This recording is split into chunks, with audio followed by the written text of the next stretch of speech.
Yo tout le monde, c'est Wolf et aujourd'hui on se retrouve dans la partie 2. Eh oui. La dernière fois je vous avais montré des pièces de custom pour mon AR. Donc aujourd'hui, eh bien on va les assembler ensemble.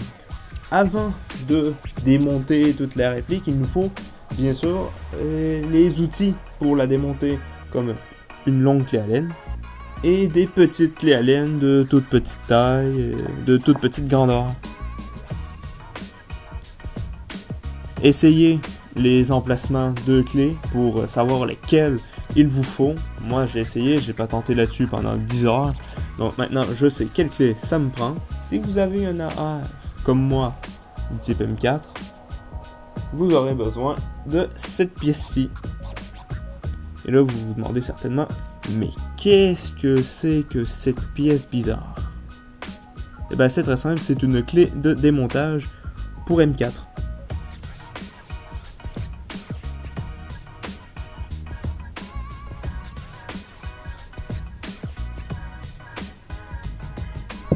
Maintenant qu'on a tous nos outils, nos clés Allen, et ben c'est le temps de démonter tout ça. Pour la première partie de l'assemblement, j'assemblerai la poignée pistolet, l'anneau de sangle et la crosse. Donc pour commencer, il faut désassembler déjà sa réplique. Donc avec les goupilles à l'avant et à l'arrière. Donc on appuie dessus. Et ici, on peut les retirer à main nue. Donc vous voyez, les goupilles sont levées. On peut séparer le hopper et le lower. Bon, ce qui va nous intéresser nous, c'est le lower. Donc comment est-ce qu'on désassemble un lower et comment est-ce qu'on met une putain d'attache sangle? Bon, déjà on va enlever la crosse. Donc ici et ici, il y a des petits boutons, on pèse dessus, on déplie, voilà. Maintenant que ça c'est ouvert, on enlève un compartiment, on enlève deux compartiments, et juste ici il y a une petite, un petit bouton qui nous empêche d'aller plus loin. Donc ce qu'on va faire, c'est qu'on va appuyer dessus, la retirer comme ceci, et maintenant on a enlevé notre crosse. La prochaine étape donc est de prendre notre clé. Pour désassembler la crosse, vous voyez ici qu'il y a des petits encoches. Juste ici. Bien, ce sont les petits encoches juste ici. Donc on va prendre notre clé et on va dévisser. Maintenant qu'on a dévissé un coup, ça se fait facilement à la main.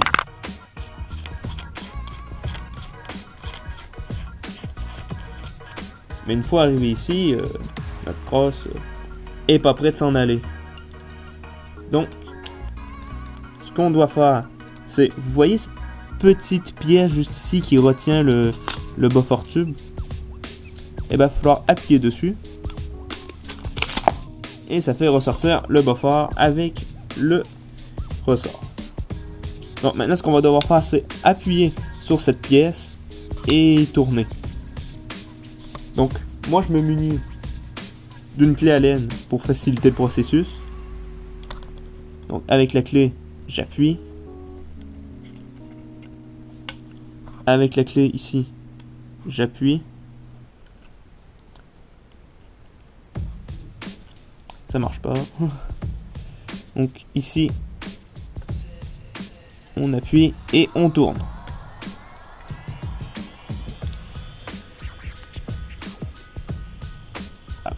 Tellement dur.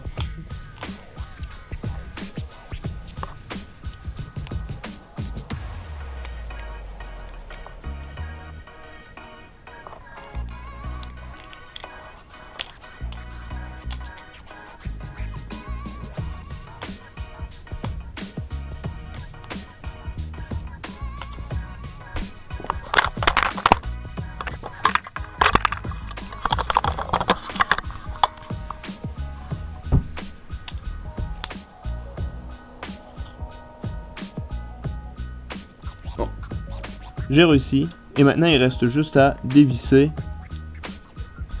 entièrement la crosse.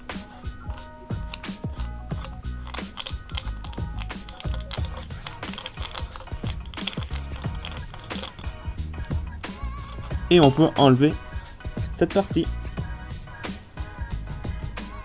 Donc comme vous voyez ici, petit ressort.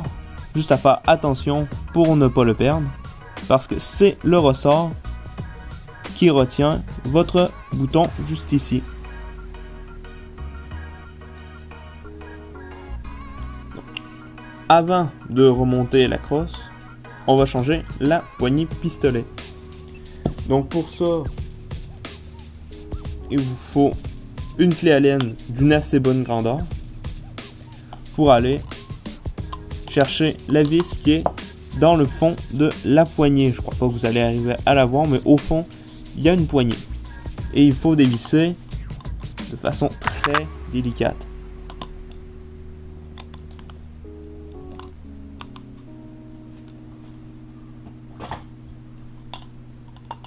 Si vous avez de la difficulté comme moi, n'oubliez, munissez-vous d'une paire de pinces comme ceci. Pincez le bout de la clé et voilà. Une paire de pinces, on sait jamais, c'est toujours pratique. Et donc dévisser avec délicatesse.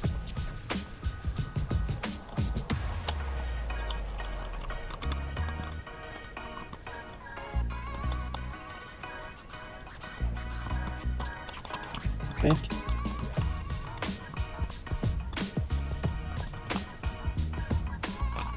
Ça y est. Bon. On va devoir récupérer notre vis. Et ici, il faut faire attention. Très attention. Car il y a le ressort juste ici, qui est celui du sélecteur de tir. Présentement, vous ne le voyez pas, mais le sélecteur de tir, sinon, il est extrêmement mou. Donc, il ne faut pas, en aucun cas, perdre ce petit ressort. Donc comme vous pouvez le voir, notre receveur inférieur est rendu un paquet de petites pièces. C'est incroyable. Donc, nous allons monter la poignée pistolet. Bon, j'ai dû faire des modifications dessus parce qu'il y avait un trou juste ici à l'emplacement du ressort. Donc je l'ai bourré avec tout ce que j'ai trouvé. Donc on enlève ici le petit truc. On met déjà notre vis sur la clé et on l'insère dans le trou. Comme ça, vous voyez la vis ici. On positionne notre poignet.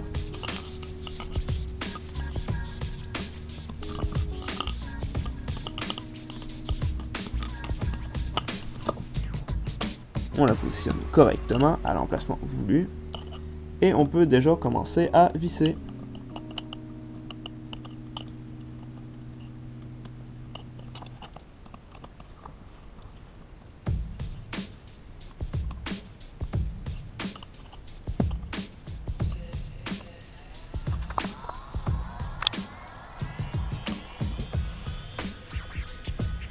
Et là, ici, on a atteint le bout parce que c'est dur. On force juste un petit peu et c'est bon. On a notre poignet. Et comme le ressort est encore en place, on a encore, voilà, un sélecteur de tir qui est quand même assez rigide. Maintenant, on va passer à l'autre étape.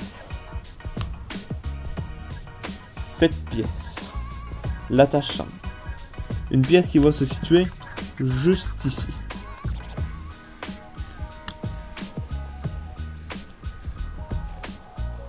Donc pour ça, pour avoir le tube de crosse, ici, il y a une petite section où on va pouvoir insérer la pièce avec juste le petit bitonio qui se trouve juste là. Comme ceci.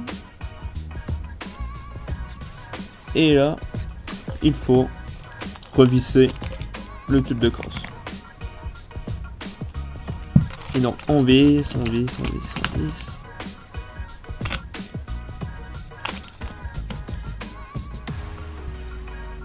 Et ici, on arrive à une butée qui est le petit bouton. Donc, On appuie sur le bouton.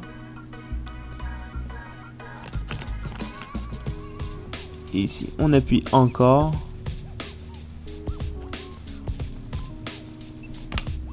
Et voilà, vous voyez que ça s'est bien vissé. On va pouvoir avancer notre attache-sangle. Et ici, on va revisser notre anneau de crosse.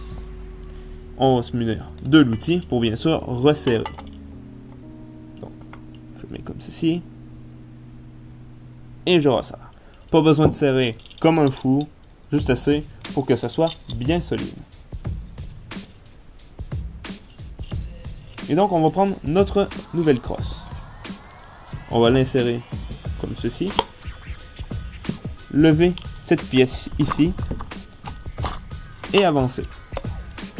Et voilà. Notre crosse est maintenant installée. Et n'a pratiquement aucun jeu.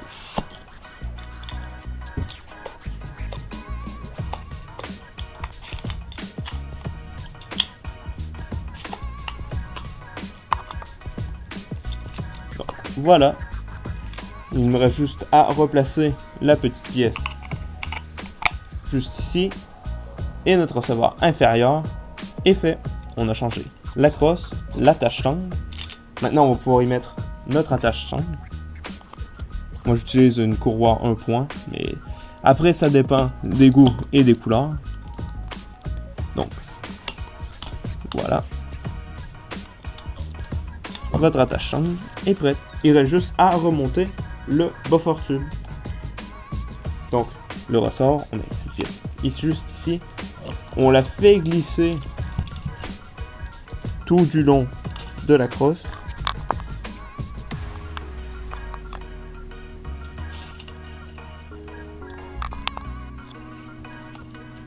Voilà, juste ici.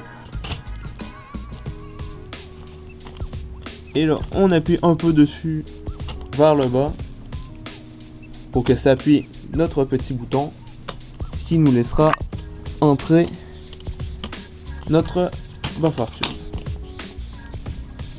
Et voilà, notre buffer tube est remis en place. Et donc, cette partie est donc terminée. Passons maintenant au hopper.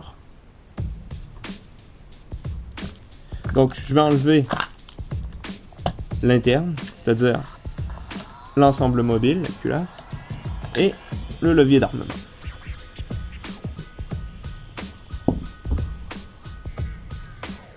Je vais devoir donc dévisser juste ici les deux petites vis avec l'aide d'une clé Allen.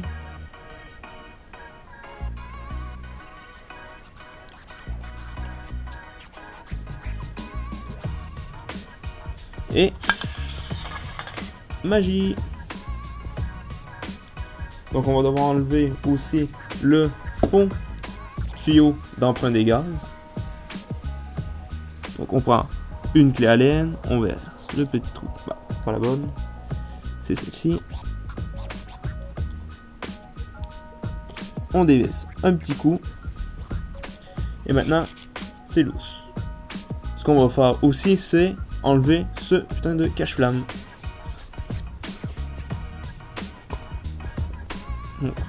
Je dévisse. Voilà. Et comme j'avais dit, ici, le canon est dévissable. Donc on va aussi le dévisser.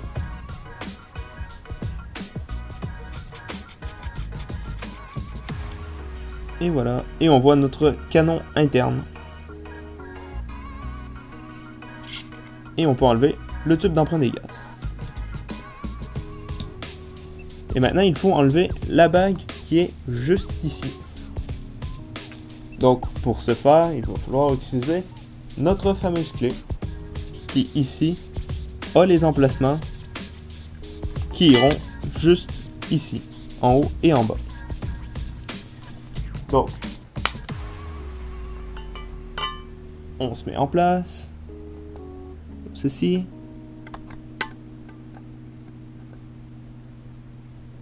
peut-être y aller de l'autre côté. Et voilà, on donne un petit coup. Et on peut dévisser le reste à la main.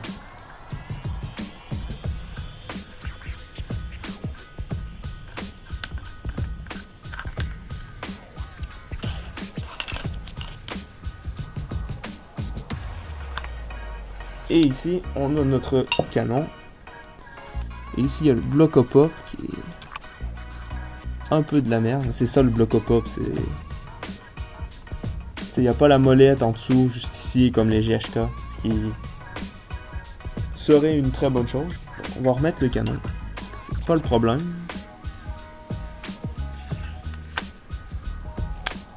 Voilà, le canon est remis en place. Et donc, on va prendre la bague de canon que l'on aura avec le canon choisi. Moi, j'ai celle-ci. Donc, je la prends. Et je visse.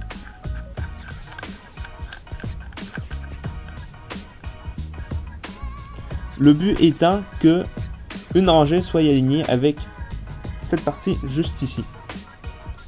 Une fois l'ensemble serré, bien sûr. Donc maintenant, on va utiliser la petite partie qui est juste ici pour venir resserrer l'ensemble. On prend... Ça, c'est pour dévisser. On prend comme ça. Ça rentre dans un trou et on vire, on force.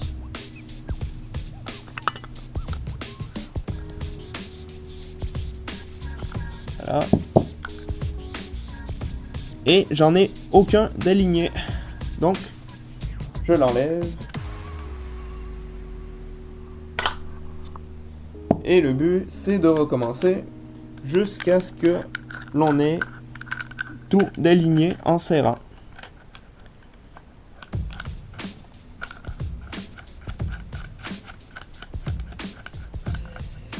Est-ce qu'on aura plus de chance cette fois?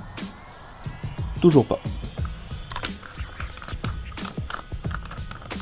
C'est la partie la plus chiante.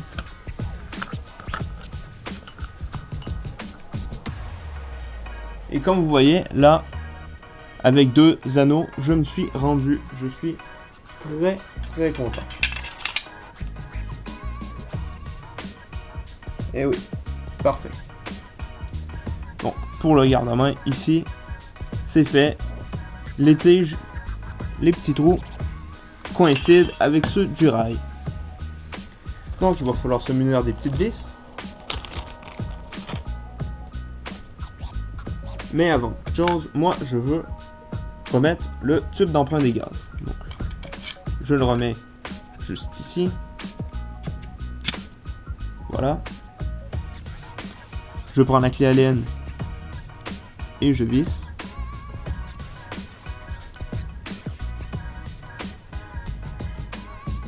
Voilà. Je mets le garde-main à son bon emplacement et je place une vis pour être sûr que le garde-main soit stable et ne bouge pas.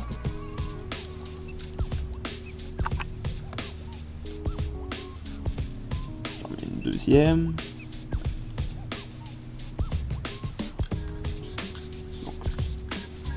Je vais pouvoir la serrer à l'aide de la clé Allen. Voilà. Celle-ci aussi.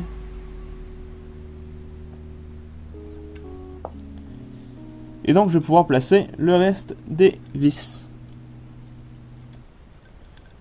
Une fois que tous vos vis sont placés, c'est l'heure de les serrer correctement.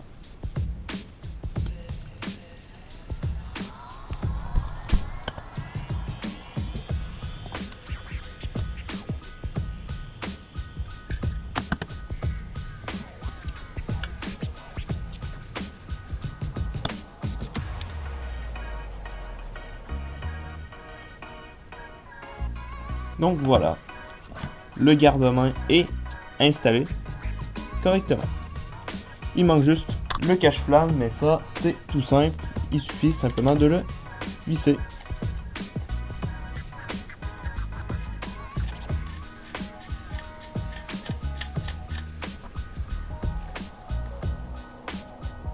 Et voilà le devant de la réplique. Pour ce qui est des organes visés de l'autre garde-main, c'est simple, il suffit juste de les visser et de revisser sur l'autre.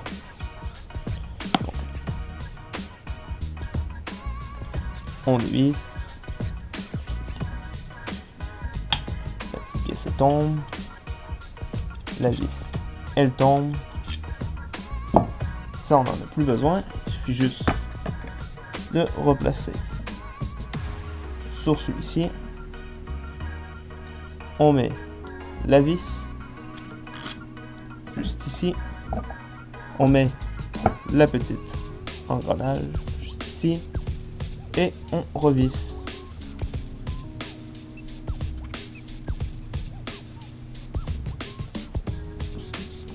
Et voilà, notre organe de visée est sur notre nouveau rail. Il suffit juste maintenant de remonter.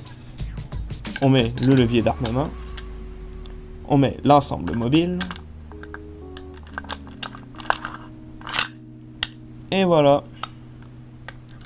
Ça c'est remonté. Ici, on repousse les goupilles. On met l'un dans l'autre.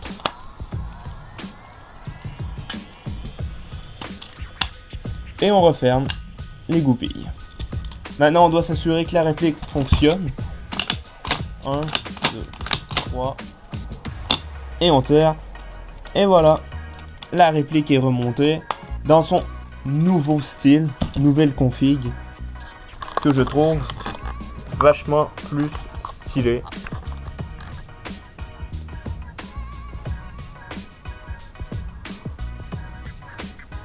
Et en plus, ça rattrape les défauts de l'autre épisode, c'est-à-dire la crosse maintenant qui est confortable avec un pavé en caoutchouc à l'arrière, la poignée pistolet qui n'a pas d'excroissance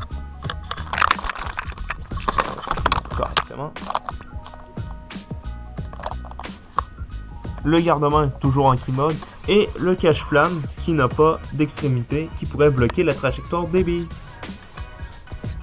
Et voilà, une belle réplique tout remontée et fonctionnelle, toujours à 400 fps bien sûr. Sur ce, je vous dis merci d'avoir regardé cette vidéo de bricolage, hein, c'est littéralement ça. Donc sur ce, je vous dis merci et à la prochaine.